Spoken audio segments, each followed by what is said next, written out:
مجھے اس سائیڈ روم میں بند کرنے سے پہلے شاہین نے نوابی انداز میں مجھے دیکھا اور روکی پھیکی آواز میں بولی، جب تک میں نہ کہوں آواز دینے یا دروازہ کھٹکھٹانے کی ضرورت نہیں ہے۔ میں نے اس بات میں سر ہلایا۔ اس نے دروازہ باہر سے بند کر دیا۔ اسی لمحے کمرے کے بیرونی دروازے پر دستک ہوئی۔ یقیناً میرے پیچھے آنے والے نواب زادی کے بیڈ روم تک آ پہنچے تھے۔ مجھے یقین تھا کہ اگر نواب زادی مجھے بچانا چاہتی ہے تو پھر نواب کا کوئی کارندہ مجھ تک نہیں پہنچ سکتا، چاہے انہوں نے مجھے نواب زادی کے کمرے میں گھستے دیکھ ہی کیوں نہ لیا ہو۔ آخر وہ نواب زادی تھی۔ اگر وہ رات کو دن کہتی تو اس کے ملازموں کو تسلیم کرنا تھا کہ یہ دن ہی ہے، لیکن سوال یہ تھا کہ کیا وہ یہ جان کر بھی مجھے بچائے گی کہ میں ایک شخص کو شدید زخمی کر کے اور دوسرے کو جان سے مار کر یہاں آیا ہوں۔ اس کا لب و لہجہ تو بہت سخت تھا اور رویے میں بھی کوئی لچک نظر نہیں آتی تھی۔ مجھے اس پر اعتماد کر کے اس کمرے میں بند نہیں ہونا چاہیے تھا، لیکن میں نے جان بوجھ کر یہ اعتماد کیا تھا۔ کبھی کبھی بندہ جانتے بوجھتے بھی خطرہ مول لینے پر آمادہ ہو جاتا ہے۔ میں نے اس مختصر کمرے میں قریباً 8-10 منٹ انتظار کیا۔ کبھی دروازہ کھلنے اور کبھی بند ہونے کی آواز آتی، کبھی 2-3 افراد آپس میں باتیں کرنے لگتے۔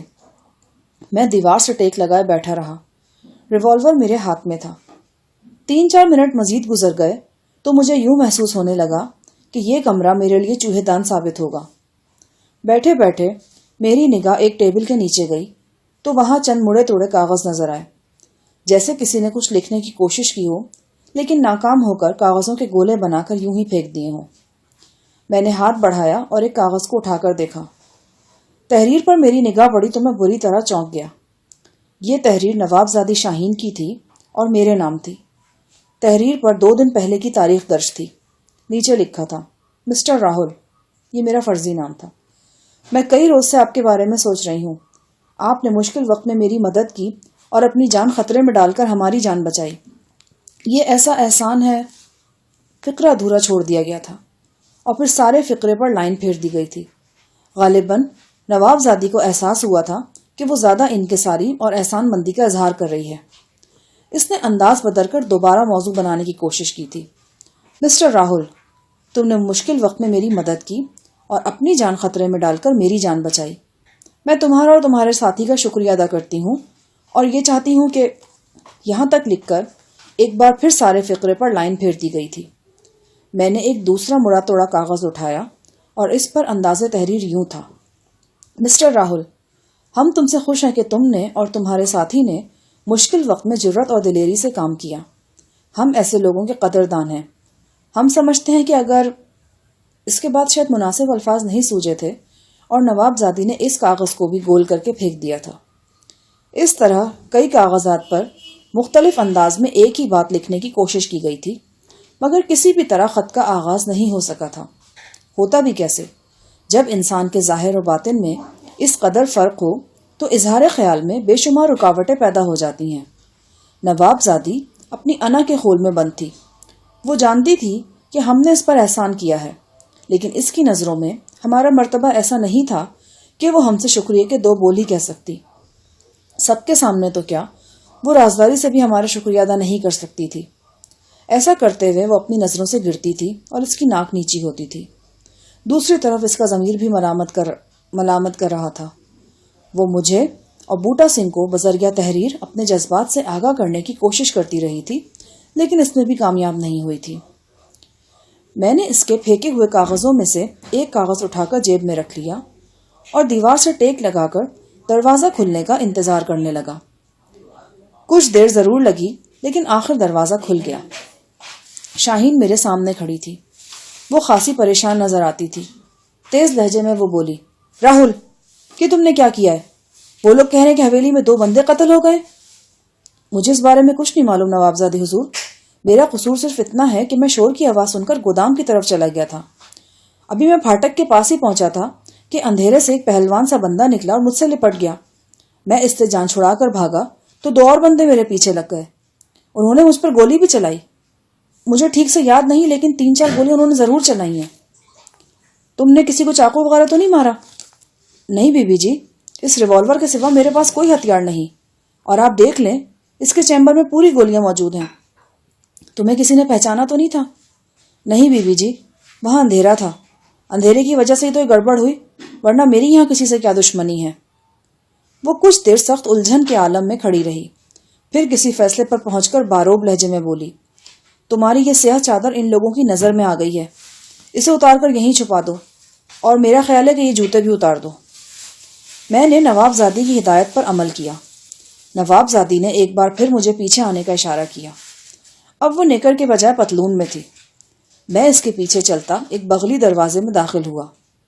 پتلون شرٹ والی ماڈرن نواب زادی نے مجھے سرخ قالین سے ڈھکی ہوئی چند راہداریوں سے گزار کر مہمان خانے کی طرف نکال دیا اور تیز لہجے میں بولی، واپس اپنے کمرے میں جاؤ ورنہ مشکوک ہو جاؤ گے۔ میں نے مہمان خانے تک کا 40-50 گز فاصلہ شتابی سے طے کیا اور اپنے کمرے میں پہنچ گیا۔ میں جاتے ہوئے دروازے کو مقفل کر کے گیا تھا۔ دروازہ اندر سے بند کر کے میں بستر پر گر گیا اور سگریٹ پھونکنے لگا۔ رات کے 2 بج چکے تھے، لیکن یوں محسوس ہو رہا تھا کہ حویلی میں موجود ہر فرد جاگ رہا ہے۔ بیشتر کمروں کی بتیاں روشن تھیں اور مسلح محافظ ادھر ادھر بھاگے پھر رہے تھے۔ کچھ ہی دیر بعد ایک ملازم کی زبانی مجھے معلوم ہوا کہ حویلی میں 2 قتل ہو گئے ہیں۔ قتل ہونے والوں میں قلی قطب بھی شامل ہے۔ اسے خنجر گھونپا گیا ہے۔ شدید زخمی حالت میں سے اسپتال لے جایا جا رہا تھا کہ وہ راستے میں دم توڑ گیا۔ ملازم نے یہ بھی بتایا کہ پولیس اور نواب کے مسلح محافظوں نے پوری حویلی کو گھیرے میں لے لیا ہے۔ نہ کسی کو باہر جانے دیا جا رہا ہے، نہ کسی کو اندر آنے دیا جا رہا ہے۔ ملازم کے جانے کے بعد میں نے ایک بار پھر دروازہ مقفل کیا، ایک گلاس ٹھنڈے پانی کا پیا اور بستر پر لیٹ کر سوچ بچار کرنے لگا۔ حویلی میں درجنوں افراد موجود تھے۔ ان میں اہل خانہ کے سوا گھریلو ملازمین اور مسلح محافظ بھی تھے۔ اس کے علاوہ چھوٹے نواب کے چند نوجوان مہمان بھی حویلی میں مقیم تھے۔ ان بے شمار افراد میں سے کسی ایک پر شبہ کرنا اور اسے دوہرے قتل کی واردات کا ذمہ دار قرار دینا آسان نہیں تھا۔ ملازم سے گفتگو کرنے کے بعد میں خود کو خاصا مطمئن محسوس کرنے لگا۔ واردات کے حوالے سے پریشانی کم ہو گئی تو میرا دھیان آپ و آپ گناب واحدی کی طرف جانے لگا۔ ابھی چند گھنٹے پہلے میری اس شخص سے ملاقات ہوئی تھی اور یہ انکشاف ہوا تھا کہ اب وہ آزاد ہے۔ اگر وہ آزاد تھا تو بہت جلد وہ اس حقیقت سے آگاہ ہونے والا تھا کہ میں نے اسے دھوکہ دیا ہے۔ نہ میں ایران سے آیا ہوں اور نہ ہی میری ملاقات اس کے دوست شوریز سے ہوئی ہے۔ عین ممکن تھا کہ گناب نے کسی تیز رفتار رابطے کے ذریعے شوریز سے بات بھی کر لی ہو۔ ایسی صورت میں یقیناً اس شوریز نامی شخص نے گناب کو یہ فرحت بخش اطلاع دی ہوگی کہ اسے گناب کی طرف سے کوئی پیغام موصول نہیں ہوا اور نہ ہی کہ اس نے کسی پاکستانی کو حیدرآباد بھیجا ہے۔ اگر ایسا تھا تو گناب واحدی کسی بھی وقت آنکھوں میں خون کی لالی لے کر میرے روبرو آ سکتا تھا۔ بفرض محال وہ اپنے دوست شوریز سے رابطہ نہ بھی کرتا تو اس کی آزادی میں ہمارے لیے خطرات پوشیدہ تھے۔ مشتبہ مسٹر جی کلارک اور میری طرح اسے بھی علم تھا کہ حویلی میں میگاسی کے نوادرات موجود ہیں۔ اب وہ آزادانہ حویلی میں گھوم پھر سکتا تھا اور نوادرات کی ٹو لے سکتا تھا۔ اس سے پہلے کہ وہ ہمارے لیے کوئی مشکل پیدا کرتا، اس کا انتظام کیے جانا ضروری تھا۔ اچانک میرے خیالوں کا سلسلہ دروازے پر ہونے والی دستک سے ٹوٹ گیا۔ میں نے قمیص کی جیب تھپ تھپا کر ریوالور کا اندازہ کیا اور اٹھ کر دروازہ کھول دیا۔ سامنے گناب واحدی کھڑا تھا۔ اس سے پہلے کہ میں کچھ سمجھتا، اس نے ہاتھ میں پکڑا ہوا آٹومیٹک ریوالور میرے سینے سے لگا دیا۔ خبردار! اس کے مطبوع جسم اور چہرے پر چند روزہ آزادی کی برکت سے قدرے رونق آ چکی تھی۔ اینک کے عقب سے اس نے بے حد شفاف نظروں سے مجھے گھورا اور دھکیلتا ہوا کمرے میں لے آیا۔ وہ غرا کر بولا، اپنے ہاتھ گردن کے پیچھے رکھو اور سامنے صوفے پر بیٹھ جاؤ۔ خبردار کو چلا کے دکھانے کی کوشش کی تو۔ وہ آج ایک اجنبی شخص نظر آ رہا تھا، بے حد غیسیلا اور بے رحم۔ ایک مصور سے اس قسم کے رویے کا اظہار توقع کے خلاف تھا، لیکن دولت دولت ہوتی ہے۔ وہ ہر آنکھ پر بلا امتیاز پٹی باندھنے کی قدرت رکھتی ہے۔ آج اس مصور کی آنکھ پر بھی پٹی بندھی ہوئی تھی اور اس نے پائلٹ اور برش وغیرہ چھوڑ کر ہاتھ میں ریوالور تھام لیا تھا۔ وہ کمزور جان تھا، میرے 1 یا 2 گھونسوں کی مار تھا، لیکن اس کے ہاتھ میں آتشی ہتھیار تھا، اور آتشی ہتھیار زمانہ جدید کا وہ فسوں ہے جو میدان جنگ میں ایک دیو ہیکل جنگجو اور ایک کمزور اور لاغر لشکری کو مساوی حیثیت دے دیتا ہے۔ میں نے گناب واحدی کے اشارے پر حرکت کی اور الٹے قدموں پر چل کر صوفے پر بیٹھ گیا۔ دونوں ہاتھ میں نے گردن کی پشت پر رکھ لیے۔ گناب نے ادجلی بیڑی ایشٹرے میں مس لی اور مجھے حکم دیا کہ میں بے حد آہستگی کے ساتھ اپنا ہاتھ جیب میں لے جاؤں اور اپنے ریوالور کو نال کی طرف سے پکڑ کر قالین پر پھینک دوں۔ وہ بے حد چوکس تھا اور مرنے مارنے پر آمادہ بھی۔ مجھے اس کی ہدایت پر عمل کرنا پڑا۔ گناب نے میرا ریوالور قبضے میں لے لیا اور گولیاں نکال کر جیب میں ڈال لی۔ اس کے بعد وہ الٹے قدموں باتھ روم کی طرف بڑھا۔ ٹھوکر لگا کر اس نے باتھ روم کا دروازہ کھولا اور ابدال کہہ کر کسی کو مدھم آواز میں پکارا۔ جیسا کہ میں نے بتایا ہے، یہ باتھ روم 2 کمروں سے اٹیچ تھا۔ ساتھ والے کمرے کا دروازہ کھلا اور کھٹ پٹ کی آوازیں آئیں۔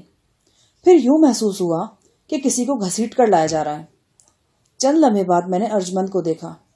وہ عجیب حیت قضائی میں تھی۔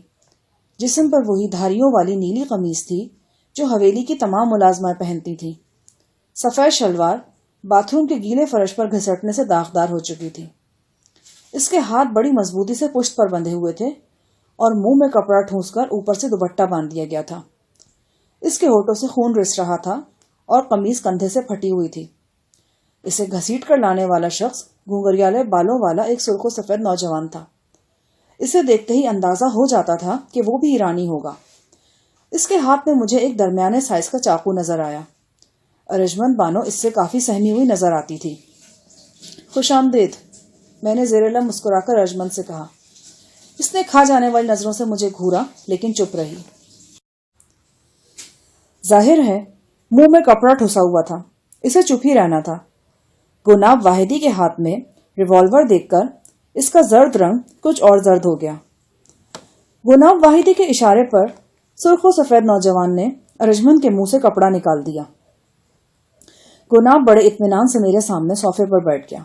میں نے انگلش میں کہا، گناب صاحب، میں تو آپ کو باذوق شخص سمجھا تھا۔ بھلے مانس، اگر اغوا کرنا ہی تھا تو کسی خوبصورت لڑکی کو لاتے۔ یہ کس پھٹیچر ملازمہ کو اٹھائے پھر رہے ہو؟ ارجمند انگریزی جانتی تھی، لہٰذا بے حد پریشان ہونے کے باوجود وہ خاموش نہ رہ سکی اور گھننا کر بولی، میرے سامنے میری ذات کے بارے میں رائے دینے کی اجازت تمہیں کس نے دی ہے؟ میں نے مصنوعی بوکھلاہٹ کے ساتھ کہا، اوہ سوری، ویری ویری سوری، مجھے معلوم نہیں تھا کہ میرا مطلب ہے کہ تم انگریزی جانتی ہو۔ یعنی تمہارا مطلب کہ اگر مجھے انگریزی نہ آتی ہوتی تو پھر تمہیں شرمندہ ہونے کی کوئی ضرورت نہیں تھی۔ نہیں ایسی بات نہیں، لیکن پھر میں ذرا بہتر الفاظ استعمال کرتا نا۔ باسٹرڈ، پتہ نہیں کیا سمجھتے اپنے آپ کو۔ مجھے باسٹرڈ کہہ کر تم نے اپنے سائیں جی کی حکم عدولی کی ہے، اور یہ کوئی چھوٹی موٹی حکم عدولی نہیں۔ مجھے یقین ہے کہ اگر انہیں پتہ چل گیا تو وہ تمہاری ٹرینڈ فرما دیں گے، اور وہ بھی اس طرح سے نہیں، جوتوں سے، ایک بال بھی نہیں چھوڑیں گے سر پر۔ یہ کیا بکواس شروع کر دی تم نے؟ گناب بھنا کر بولا، یہ ہماری ذاتی بکواس نہیں، آپ بھی سے بصد خوشی شرکت فرما سکتے ہیں۔ گناب نے بیٹھے بیٹھے میز کو پاؤں کے ساتھ زور سے دھکیلا۔ میز کا اگلا کنارہ میرے گھٹنے سے لگا۔ سخت چوٹ آئی لیکن میں ٹس سے مس نہیں ہوا۔ گناب واحدی گویا مجھے سزا دینے کے بعد گمبھیر لہجے میں بولا، کون ہو تم اور کس کے کہنے پر یہاں آئے ہو؟